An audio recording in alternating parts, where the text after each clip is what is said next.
Ladies and gentlemen, my name is Paul Heyman. The reigning, defending heavyweight champion, Brock Lesnar! For over 2 decades, Brock Lesnar wasn't just a WWE superstar. He was a force of nature. At SummerSlam 2026, the legacy collided with the future. Inside the unforgiven steel of Hell in a Cell, Brock Lesnar was defeated by Obafemi. But the result wasn't what people would remember most. Moments after the match, as the cell rose and the crowd roared for its new star, Lesnar walked back into the ring, not to attack, but to embrace him. He took the microphone and in one sentence, he redefined the moment. I am the past, he is the future. It wasn't just the passing of the torch. It was the final chapter of one of the greatest careers in professional wrestling history. His journey began in 2002, when an unstoppable young powerhouse arrived in WWE and changed the industry forever. 24 years later, that remarkable journey reached its final chapter. Between those two moments lies one of the most dominant, controversial, and unforgettable careers in wrestling history. From the next big thing to the Beast Incarnate, this is the complete story of Brock Lesnar.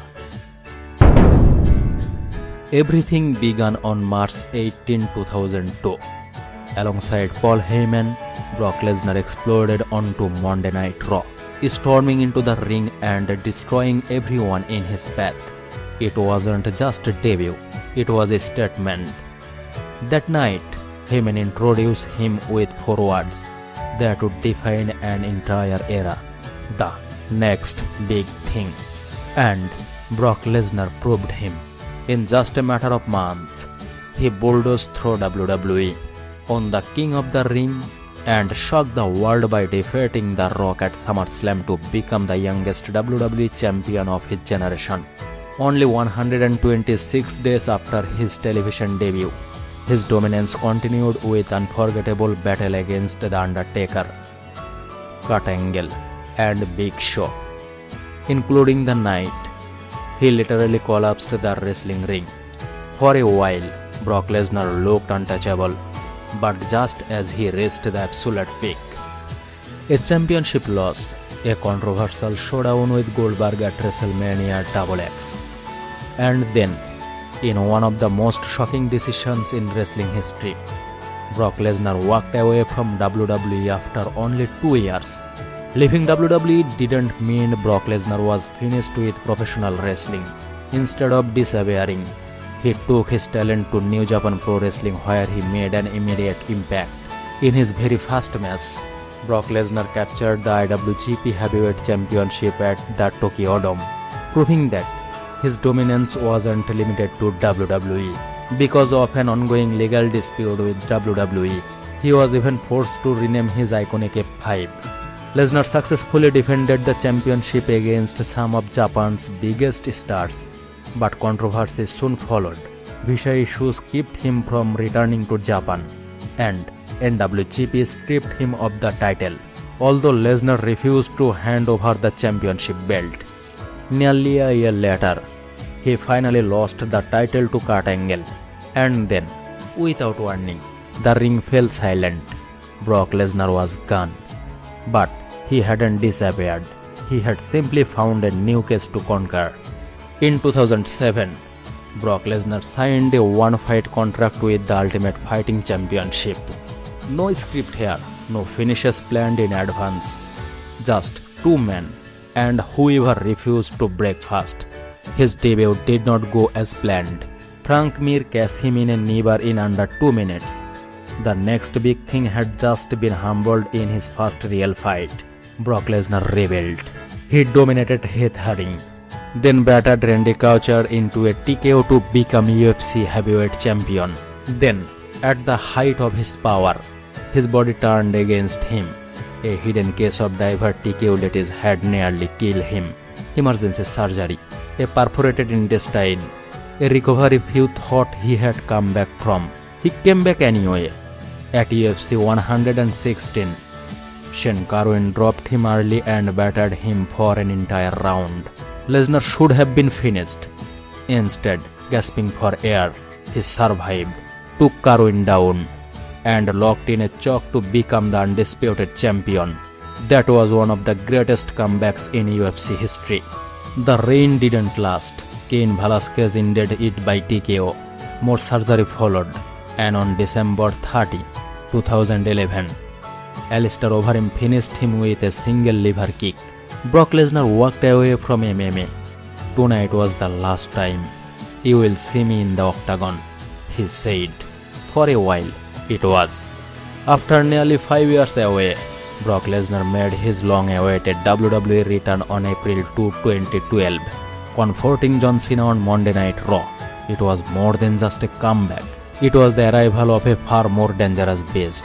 With Paul Heyman once again by his side, he went to war with Triple H, defeated him at SummerSlam, settled their rivalry inside a brutal steel cage, and later overcame CM Punk in one of the most physical matches of his career. But none of those victories would define Brock Lesnar's legacy. In early 2014, Lesnar set his sight on the one achievement everyone believed was impossible.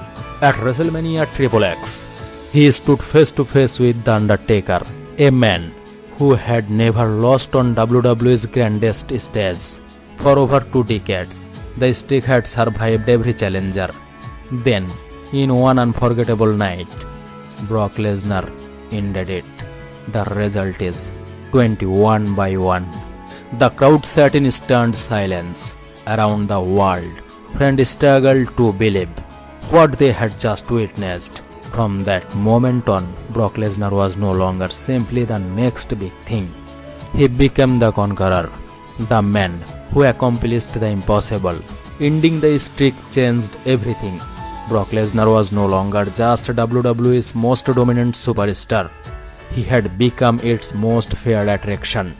Just months later, at SummerSlam 2014, he dismantled John Cena in one of the most one-sided WWE Championship matches ever, delivering 16 German suplexes and 2 devastating F5s. Lesnar captured the WWE World Heavyweight Championship and introduced the world to what fans would soon call Suplex City. He continued his reign by surviving John Cena and Seth Rollins at the Royal Rumble 2015, proving once again that no one could stop the beast. But at WrestleMania 31, everything changed. While Brock Lesnar and Roman Reigns were destroying each other in the main event, Seth Rollins shocked the world by cashing in his Money in the Bank and turning the match into a triple threat. In one unforgettable moment, Rollins stole the championship, ending Brock Lesnar's reign without ever pinning him. The Beast had finally been oversmarted, not overpowered. With the championship gone, Brock Lesnar became even more unpredictable.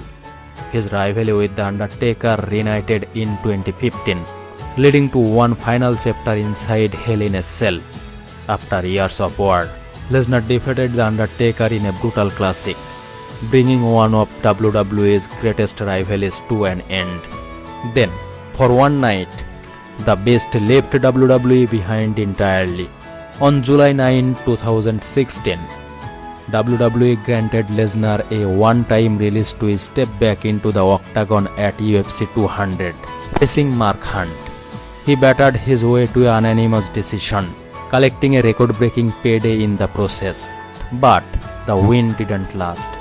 Days later, Lesnar was flagged for a doping violation. The result was overturned to a no contest. The Athletic Commission suspended him and fined him. It was the end of his time in the octagon for good. But by then, he was already walking back into WWE, ready for the next chapter. By now, one phrase had become synonymous with Brock Lesnar. Welcome to Suplex City. Every opponent, from Roman Reigns and Dean Ambrose to Randy Orton, was tossed around with relentless German suplexes. At SummerSlam 2016, Lesnar left Orton bloodied in one of the most controversial finishes of his career, a moment that blurred the line between reality and scripted entertainment. But when the Beast looked unstoppable once again, an old ghost returned, Bill Goldberg. 12 years after their first encounter, the two rivals meet again at Survivor Series 2016. Fans expected another dominant Lesnar performance. Instead, Goldberg shocked the world by destroying Lesnar in just 86 seconds. For the first time in years, the Beast's shocking loss to Goldberg didn't break him. At WrestleMania 33, Brock Lesnar finally got his revenge, defeating Goldberg to capture the WWE Universal Championship and reclaim his place at the top of the company. What followed was one of the most dominant championship reigns of the modern era. For 504 days, Brock Lesnar ruled WWE as Universal Champion, crushing elite challengers like Samoa Joe, Braun Strowman, AJ Styles, and Roman Reigns. Every title defense reinforced one message: the Beast couldn't be stopped. Rumors constantly swirled that Lesnar would leave WWE for the UFC, but he remained champion, making every appearance feel like a major event. Eventually, after more than a year of dominance, the reign came to an end at SummerSlam 2018, when Roman Reigns finally dethroned Brock Lesnar, ending one of the longest world championship reign in modern WWE history. The Beast had lost his crown, but his story was far from over. Even after losing the Universal Championship, Brock Lesnar refused to stay out of the spotlight. He returned to reclaim the Universal Championship for a second time. Then, in a moment nobody saw coming, Lesnar's music hit during the Money in the Bank ladder match itself, a surprise entrant climbing into a contract he was never supposed to touch. Weeks later, he cashed it in on Seth Rollins in the middle of another match, blindsiding him completely and proving that the Beast could strike anywhere, anytime. But Lesnar wasn't finished making history. On the premiere of SmackDown on Fox, in front of the biggest audience of his career, he destroyed Kofi Kingston in just 8 seconds and became new WWE Champion, beginning another reign of dominance. He then defeated former UFC rival Cain Velasquez, a rivalry that carried real weight, since the two had once shared the octagon years earlier, giving their WWE collision a layer of legitimacy few matches ever had. He survived a personal war with Rey Mysterio and continued to rule WWE with an iron grip. Even as he ruled WWE, the octagon never let him go completely. In July 2018, Lesnar stormed into the cage after a UFC pay-per-view and got face-to-face with heavyweight champion Daniel Cormier, reigniting years of speculation about one final MMA fight. Talks came and went. The fight never happened. Brock Lesnar's future, it turned out, still belonged to WWE. In 2020, Brock Lesnar entered the Royal Rumble at number 1, and he was WWE Champion and eliminated 13 superstars. A record-tying performance that reminded everyone why he was called the Beast Incarnate. But every year eventually come to an end. At WrestleMania 36, Drew McIntyre finally defeated him, ending his reign and closing another unforgettable chapter. Silence, no announcement, no goodbye, just absence. For the first time in years, the Beast Incarnate had quietly walked away from professional wrestling. After more than a year away, Brock Lesnar returned at SummerSlam 2021. But this time, fans saw a different Beast. Gunn was the clean-cut destroyer. In his place stood a cowboy, complete with beard, ponytail, and a personality that fans had never seen before. Lesnar immediately reunited his legendary rivalry with Roman Reigns, leading to a series of blockbuster clashes. Along the way, he captured the WWE Championship once again, won the 2022 Royal Rumble, reclaimed the title at Elimination Chamber, and headlined WrestleMania 38 in a historic winner-takes-all match against Roman Reigns. Although Roman Reigns ultimately emerged victorious, Lesnar's dominance was far from over. He went to war with Bobby Lashley, overpowered almost at WrestleMania 39, and then entered a brutal rivalry with Cody Rhodes. The trilogy became something more than just another feud. Match after match, Rhodes kept getting back up, kept coming back for more, and slowly, fans began to sense they weren't just watching a rivalry, they were watching a torch being tested. Their trilogy pushed both men to the limit, ending at SummerSlam 2023 with Cody Rhodes earning the biggest victory of his career. For the first time in years, Brock Lesnar wasn't creating the next dominant champion. He was helping create WWE's next generation of main event stars. Just when fans expected Brock Lesnar to make another blockbuster return in 2024, everything changed. Days before the Royal Rumble, a high-profile lawsuit involving former WWE Chairman Vince McMahon sent shockwaves through the wrestling industry. Court filing referenced a former UFC champion and WWE Superstar, and later identified Brock Lesnar by name as part of the allegation. Although Lesnar was not charged with a crime, WWE immediately removed him from its creative plans. His scheduled return was cancelled. A rumored WrestleMania match against Gunther was never happened. He was removed from promotional materials, video games, and weekly television intros. After nearly 2 years away, Brock Lesnar made one final shocking return at SummerSlam 2025, attacking John Cena and reminding the world that the Beast was still alive. He defeated John Cena, reunited with Paul Heyman, and once again stood among WWE's biggest stars. But time was catching up with him in a way no opponent ever had.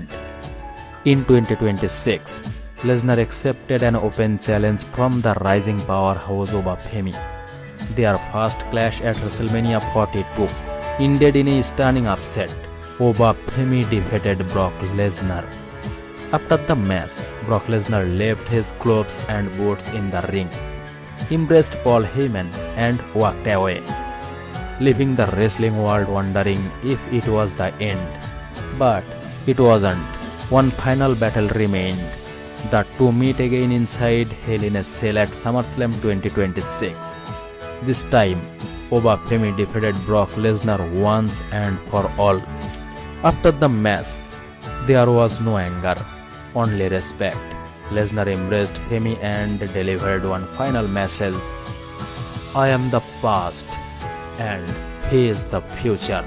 A few days later, Brock Lesnar officially confirmed his retirement. The Beast Incarnate had fought his last battle